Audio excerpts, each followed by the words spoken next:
Buenas tardes, compañeros. Ya, buenas noches. Ya está anocheciendo, habiendo pasado un fin de semana muy tormentoso, muy frío, muy feo porque golpeó como de costumbre a la gente más humilde, a los más desvalidos que prácticamente levantan casitas de madera, de cartón.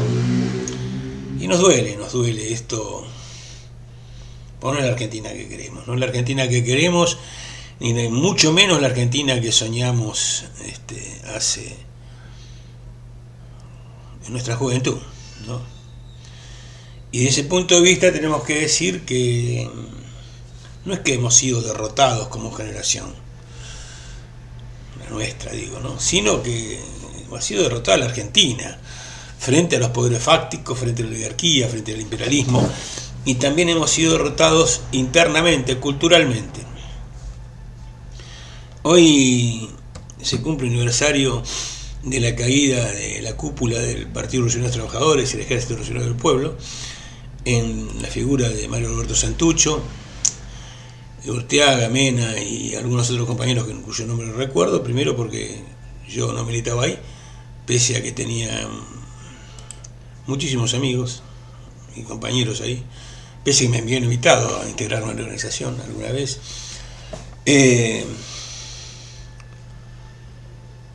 Y no fue solamente la caída del PRT o del ERP o la caída porque fue la derrota de la insurgencia revolucionaria, que había elegido un camino que, visto no con el diario de ayer, sino con la historia, con el manual de la historia, diríamos, de una u otra manera, no es que estaba condenado al fracaso, pero hubo errores importantes, no solamente digo, ¿no? Sino también de las agrupaciones insurgentes, que llevaron a despegarse de su base de sustentación del pueblo, como para poder retroalimentar una lucha frontal contra la reacción, contra el imperialismo y contra la oligarquía. Primero y fundamental hay que destacar que esta crítica, o no sé si es la palabra crítica, sino una reflexión acerca de la suerte corrida por las organizaciones revolucionarias, son hechas desde no algo más allá del respeto, sino desde la identificación con las mismas. Eso del vamos. Eso que queda absolutamente claro. Si no, o sea, yo como tantos, me identificaba plenamente con los compañeros que daban una lucha denodada, con un fuerte compromiso, con una calidad moral indiscutible, a la reacción y al imperialismo, sobre todo. ¿Y qué pasó? Digo, ¿no? Cuando veíamos que de una u otra manera, ya 2 o 3 años antes, se había producido una derrota política.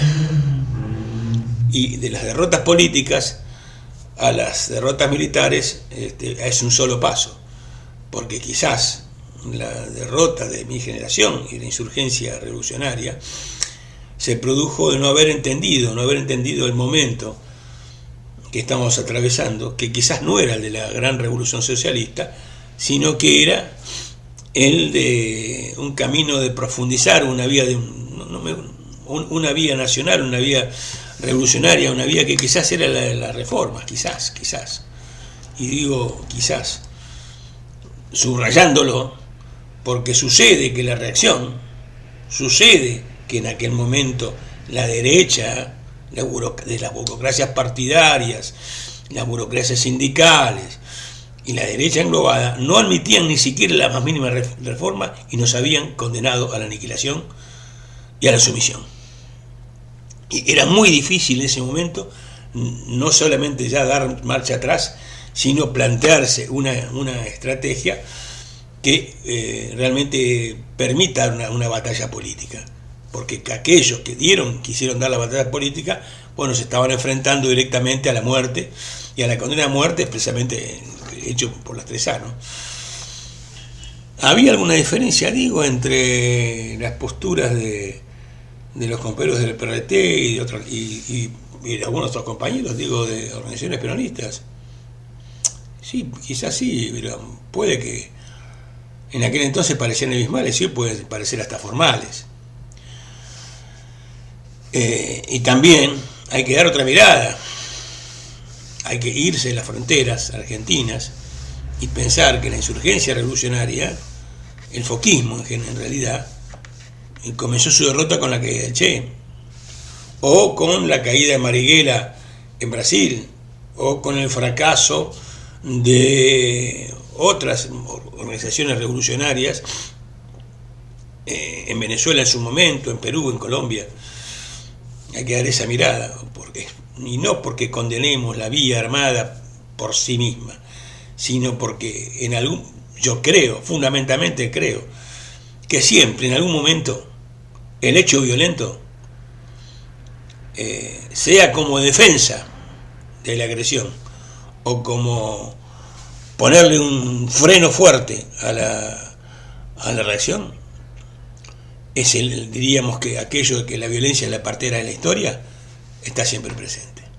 Es decir, desde mi punto de vista hay dos condiciones: masividad y, en un punto, saber que hay que imponer también la fuerza. No solamente la fuerza de las convicciones, la fuerza de la fuerza, sino la fuerza armada, llamémosle, como es, bueno, el propio Estado es quien tiene el monopolio de la fuerza, llamémoslo.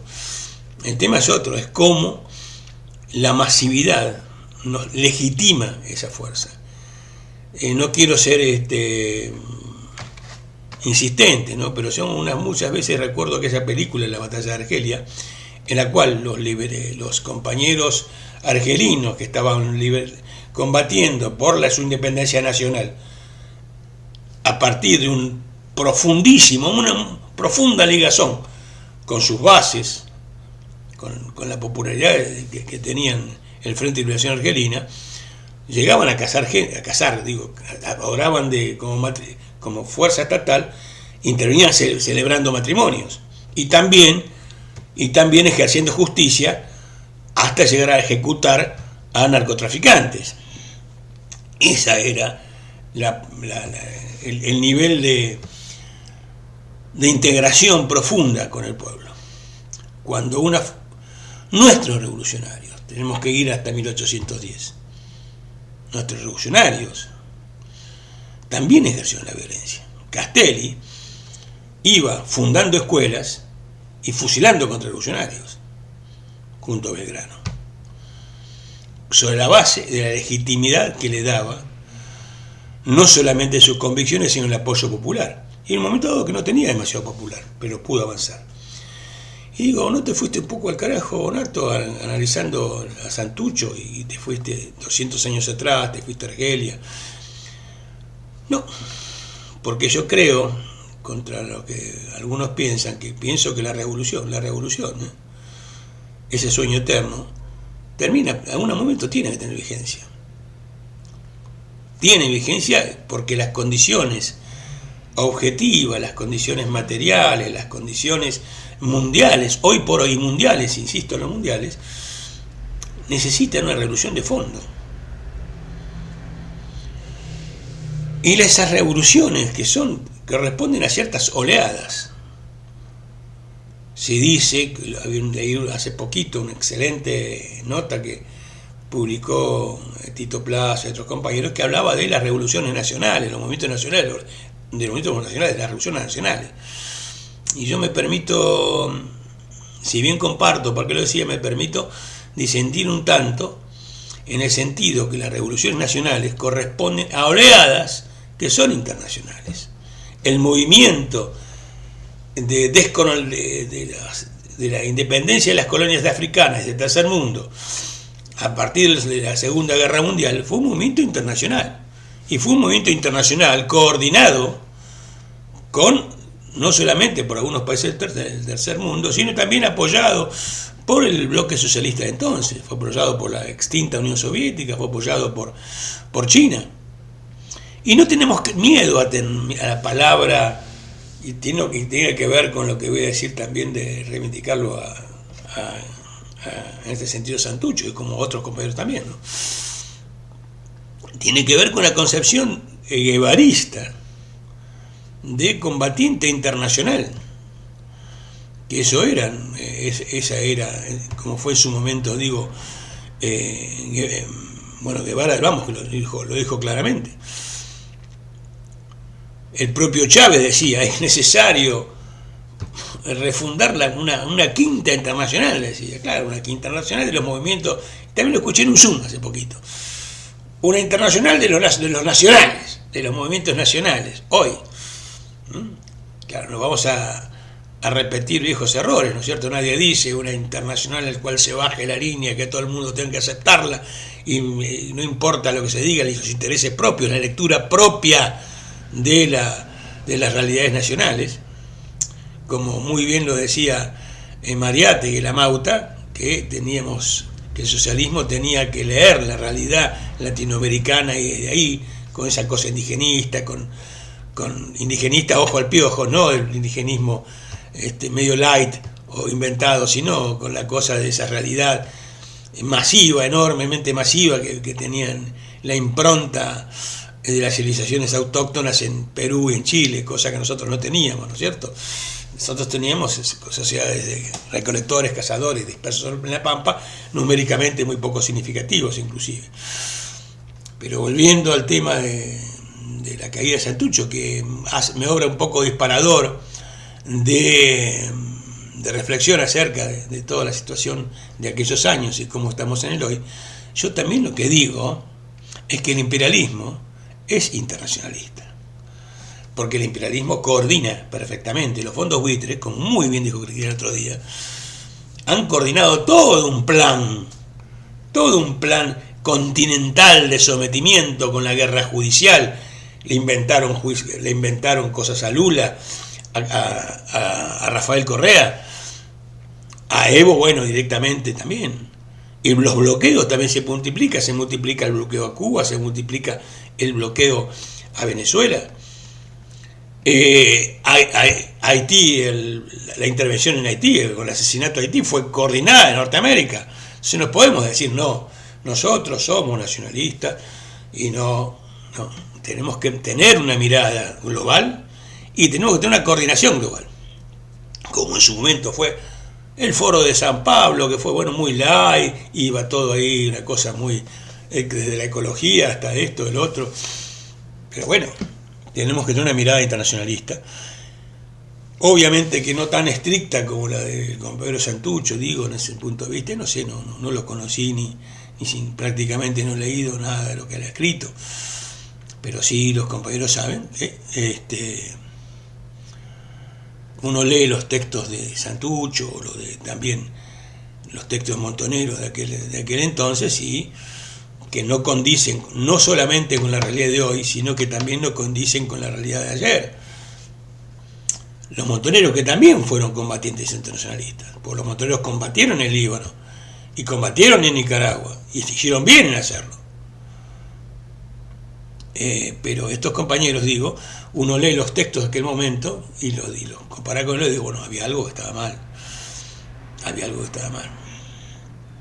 Había una lectura errónea, quizás por el impulso de una ala revolucionaria que venía de los 60 y que el reflujo fue muy fuerte, tan fuerte que nos llevó puestos a todos, digo. A uno de los que sobrevivimos, que quedamos sangrando con heridas en el alma y sangrando. Por eso, compañeros, nada más que esto, un poco de reflexión acerca de lo que fue,